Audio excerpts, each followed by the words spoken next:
Welcome to Conversations with My Real Friends. I'm Jennifer. I'm here with my friend Jorge. Jorge is involved, in fact, he's the chairman of the Real Estate Fraud Advisory Team here in Ventura County. This is a collaboration between the government and local real estate professionals trying to mitigate the risk of fraud for consumers.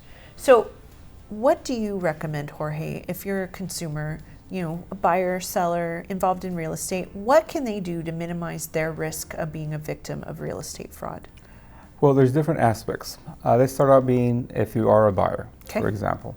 There's just way too many scams out there where people are trying to steal your money. Yes. And some of these scammers have recognized that when a person is in a real estate transaction, the vulnerability of the excitement, they don't want to lose the house because it was just hard to get the offer accepted, and they're in escrow. They may receive a change of order, like for example, with new wiring instructions, supposedly through a phishing or a spoofed email address, supposedly from the real estate agent, saying, hey, it's time for you to send your EMD, your earnest money deposit, to escrow, or it's time for you to send in your additional deposit. Right. And these, everybody's busy, and we're in an environment where both, buyers are working, or three buyers are working. One of them will receive this email. They don't want to miss out on this house because they don't want to, skip a contingency. And without verifying, we'll just follow this and send out the email or the wire from their bank. Right. And in today's environment, you can actually send a wire from your, from a phone, through an app.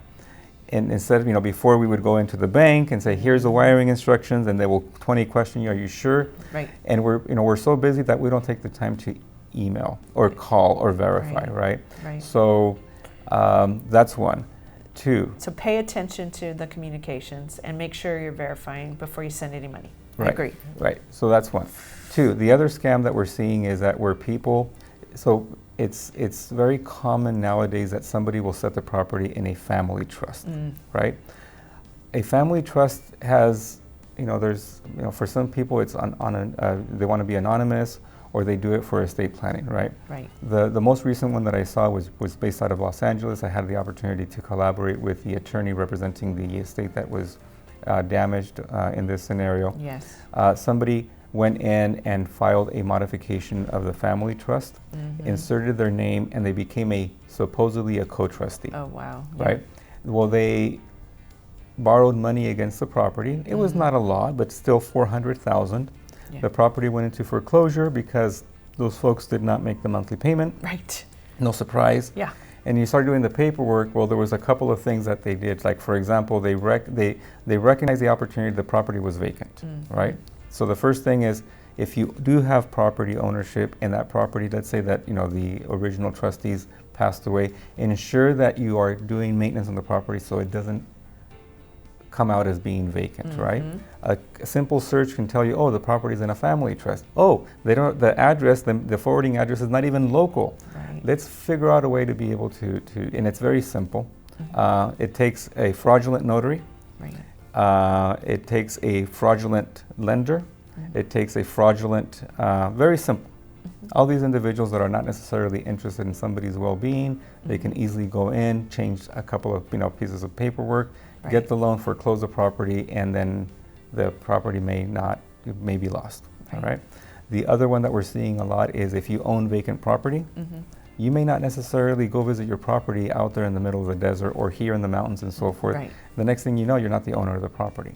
Yeah. And again, the scam involves somebody pretending to be the owner, listing the property for sale, fraudulent notary, fraudulent IDs, the transfer of the property happens, and may that be a $14,000 parcel or a multi-million-dollar parcel. Right. If you're not paying attention to your title, then that scenario might be a challenge. Monitoring your title is going to be super important because there is so much going on, and trying to figure out the right ways to do that is a huge issue because there is a large amount of title fraud going on. So bottom line is paying attention, making sure you're talking to the right people, and putting the right systems in place to mitigate risk are going to be the tools. Right. involved. So if someone is think they might be a victim or wants to learn more, how can they reach out to you? Well, the simplest way is to visit www.refat.org. In that website, it has a lot of resources, both as a consumer or maybe as a victim, hopefully not a victim, but if you are a victim, there is a take-in sheet that you can complete and then forward it to the Ventura County District Attorney's Office Real Estate Fraud Unit, where they will investigate or ask you questions and pursue it if in fact there is something to be pursued. It also will give you access to real estate agents who are members of REFAT to provide you some guidance and other resources. If you have been a victim outside of Ventura County, we can direct you to the right place. Right. We're definitely a resource for people either proactively preparing or, unfortunately, if something has happened, ways to get to the right people to try and manage your situation. So thank you for joining me, Jorge. And thank you for joining us for this episode of Conversations with My Real Friends. We appreciate you.